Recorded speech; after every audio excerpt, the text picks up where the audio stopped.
Alright, welcome back to week 2 of Everything I Know About Guitar. Last week we were looking at the pentatonic scale on single strings, and we learnt to play all of the notes of A minor pentatonic scale across a single string, and we did that for all 6 strings. So if you've done that, well done. If you haven't done that, check out that video because it'll really help you with this one. This week we're going to be looking at the pentatonic scale along pairs of strings, so we'll be connecting 2 different strings together. So grab your guitars and let's get into it.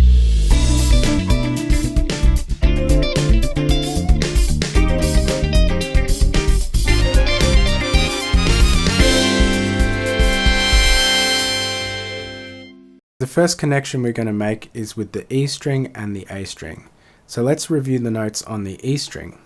We have open E, G on the 3rd fret, A on the 5th fret, C on the 8th, D on the 10th, E on the 12th, G on the 15th, A on the 17th, C on the 20th, and D on the 22nd. On the A string we have open A, C on the 3rd fret, D on the 5th fret, E on the 7th fret, G on the 10th fret, A on the 12th fret, C on the 15th fret, D on the 17th fret, E on the 19th fret, and G on the 22nd fret. So what we're going to do is we're going to make a pattern with the first 4 notes of A minor pentatonic scale, and then we're going to play that across 2 strings instead of just 1. We'll use this A on the 5th fret of the E string, the C on the 8th fret of the same string, then we'll move to the next string and play the D on the 5th fret and the E on the 7th fret. So let's just repeat that a few times. And again, maybe one more. So then we just move up to the next note in the scale, which is the C on the 8th fret here. So use your 2nd finger for this one, and pinky on the 10th on the D. Move to the next string, E on the 7th, and G on the 10th. So you've got this pattern.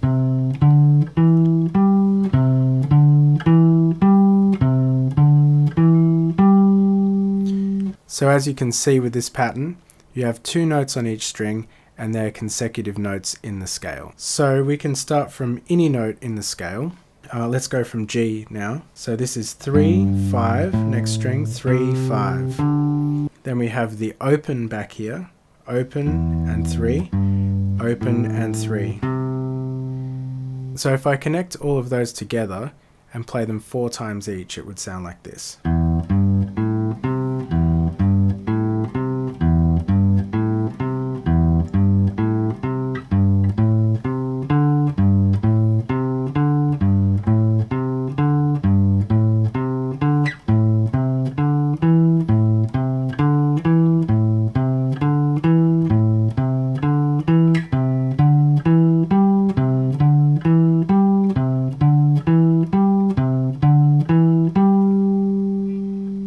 So playing it 4 times like this is a good way to help you remember it. A lot of people just rush through this sort of material and they want to play the whole neck straight away. But if you're more patient with it, you'll get there quicker. So I'll just go through the rest of them quickly. You've got 10, 12, and then 10, 12, and then 12, 15, 12, 15. You got 15, 17, and 15, 17. And then you've got 17, 20, and then 17, 19, 20, 22, and 19 and 22. So the whole thing is like this. I'll just do one for each one this time.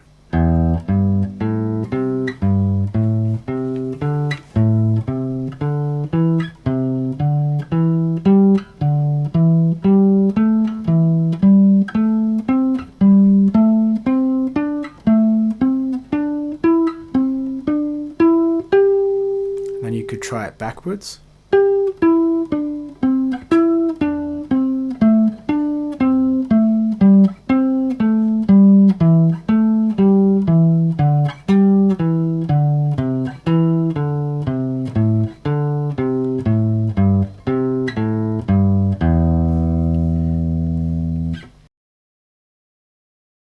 So you could go up one pattern and down the other one like this. And then you can shift up to this note here, and you go backwards on that one. And then forwards on this one. And then backwards on this one.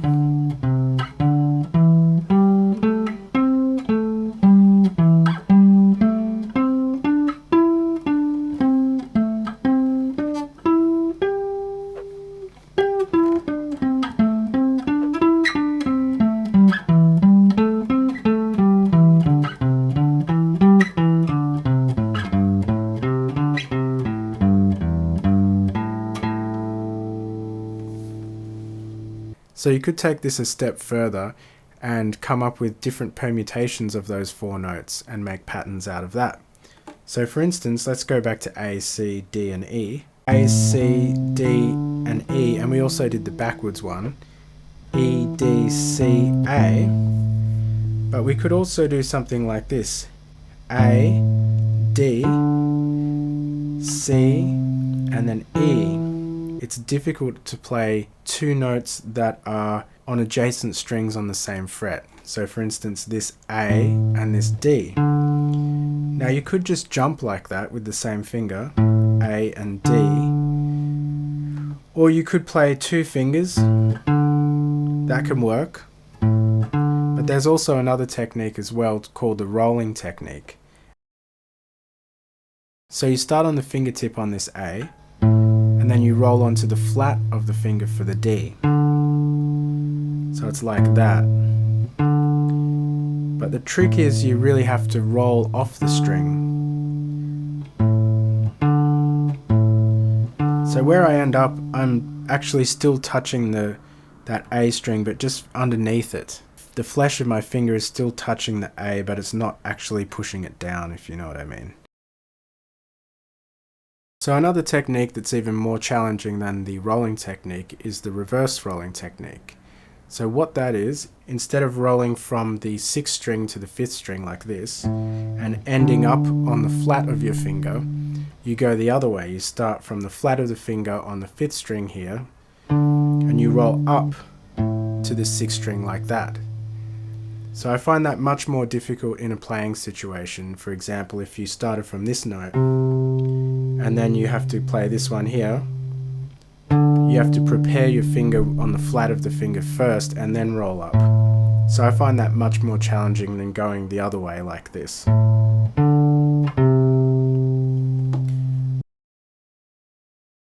So in the last video we talked about intervals briefly, and we talked about the major second, which is 2 frets, and the minor third, which is 3 frets. So the perfect fourth is another interval, and that is 5 frets. So let's say we were on A on the 5th fret. A perfect fourth above A would be D. 1, 2, 3, 4, 5 frets up. On 2 strings it looks like this. And there's where the rolling technique comes in. So you get perfect fourths by skipping a note in the scale. For example, going from E, we skip G, go to A, that's a perfect fourth.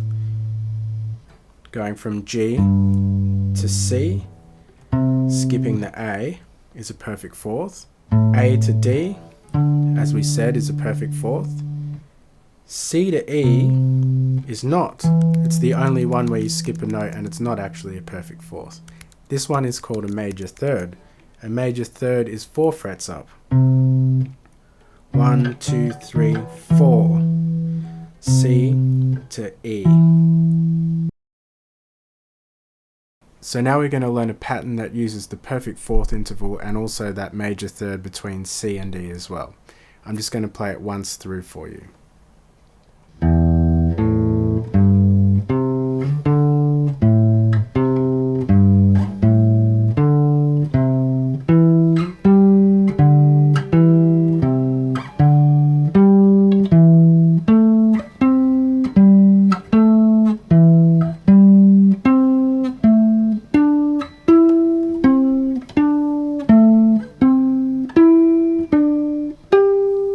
So that one's very similar to the one where we play 4 consecutive notes in the scale. And and then on the next set we go backwards. Only this time we're skipping a note, so we get this. And then reverse roll. And the next one is like this, roll. This time we use our fourth finger here and the third finger because they're not on the same fret. That one again. And we'll go to the next one. This time we're also going to use the fourth finger. And then we go to the third finger here. Because rolling on the fourth finger is a really impractical thing to do. So you should try it. Try the first finger. And then try the second finger. And the third. And now try the fourth. The fourth is really difficult to get, so when you're actually in a playing situation, you'll find it just sort of slows you down and you'll probably end up making a mistake. And that's not just for the reverse rolling technique, but also for the rolling technique. I find the fourth finger to be impractical. So that's why we're going fourth finger third, then first finger second. Alright, next one. Roll on the first finger, roll on the third finger. And then similarly to before, we come down fourth finger here, and then third finger, and then first finger reverse roll. And then on the 15th fret, we do the roll with the first finger, and then a roll with the third finger on the 17th fret. And then we come down on the 19th fret with the third finger, play the E, 20th fret with the fourth finger, and then reverse roll on the 17th. The final one is the second finger on the 20th fret, first finger on the 19th, roll onto the 22nd. So the whole thing is like this.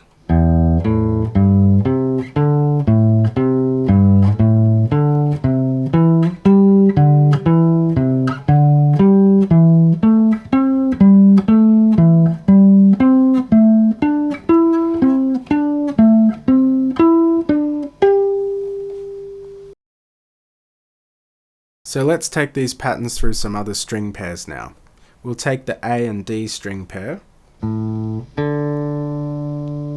we'll use the pattern that we learnt that goes consecutive notes through the scale.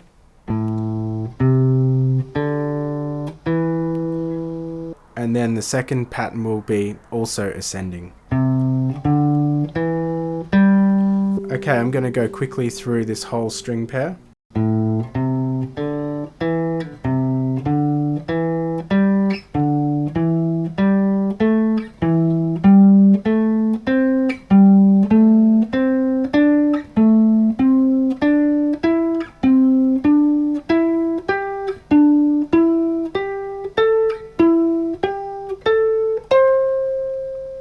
So let's move to the D and G string pair this time, and we'll take a different pattern. This time it will be the one that goes consecutively through the scale, and then we go backwards. So, and then backwards,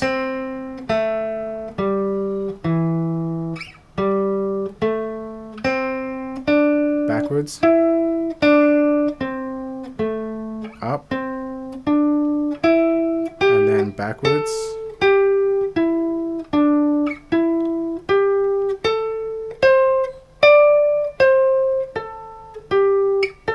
third finger here. So now we're going to skip the G and B string pair for a second, because everything's going to look a little bit different on that pair, so we'll come back to it. So on the B and E string pair, we might try the fourths pattern.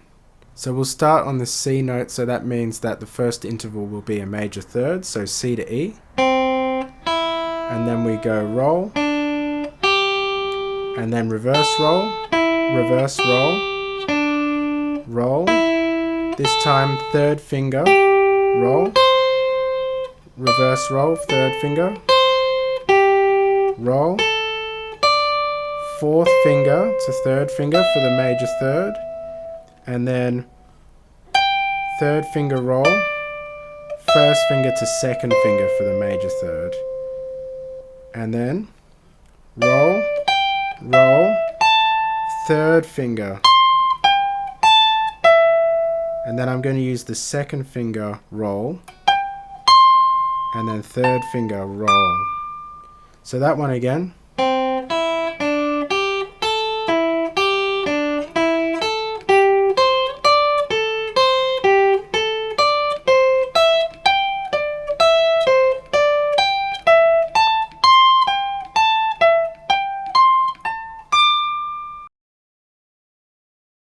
So let's talk about the G and B string pair for a second. So on all other pairs of strings, a perfect fourth looks like this, and a major third will look like this.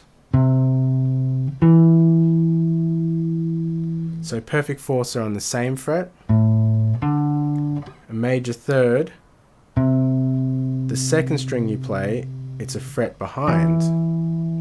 On this string pair, a major third looks like the perfect fourth does on other strings. So C to E looks like this. We'll do the rolling technique. And a perfect fourth would normally be here, rolling onto that note. But it's one fret higher. So all perfect fourths are going to look like that. The reason for this is because of the tuning of the guitar. So on the 5th fret of the 6th string, you have an A, the string below it is an A open. On the 5th fret of that string you have D, the next string below that is D open. Then on the D string, the 5th fret is an G, the string below that is G open. Then if you go 5th fret of this string, it's not the same as the next string. So this is a C and that's a B. So to be the same, you have to move back a fret here. So that's why the intervals look different. On the next one, B to E, we're back to normal again. 5th fret of B is E, and the open string below is E. So let's go through our perfect fourths along the G and B strings. So the first one is G to C, open to the 1st fret.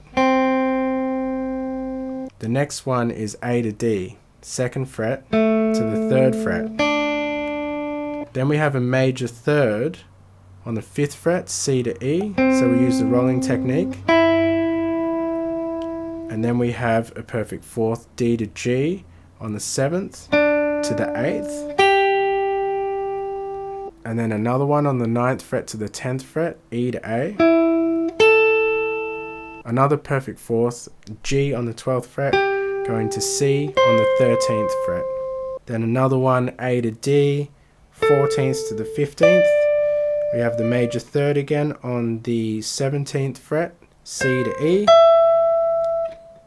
Perfect fourth on the 19th to the 20th, D to G. And another one on the 21st to the 22nd, E to A. So I'll just play all of those in order.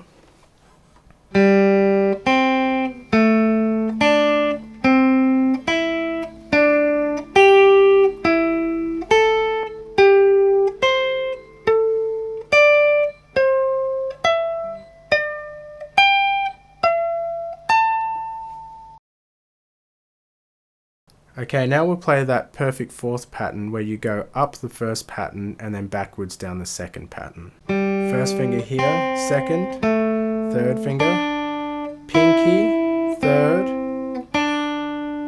then roll, third finger, fourth, fourth finger, third finger, second finger, first finger. Pinky, third, roll,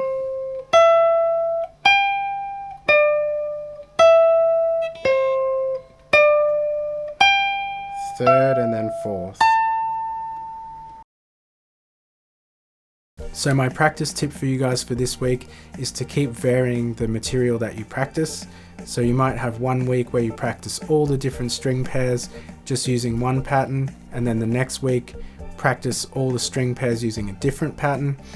Or you might have a week where you do just one or two of the string pairs and then just try heaps of different patterns, come up with your own patterns. And if you're unsure of the notes on a particular string set or anything like that, don't be afraid to go back to the first lesson and go over the notes on the single strings. So if you're enjoying these lessons so far, don't forget to like, subscribe and hit the notification bell for updates. I've got a new video coming out every Wednesday, so I look forward to seeing you in the next one.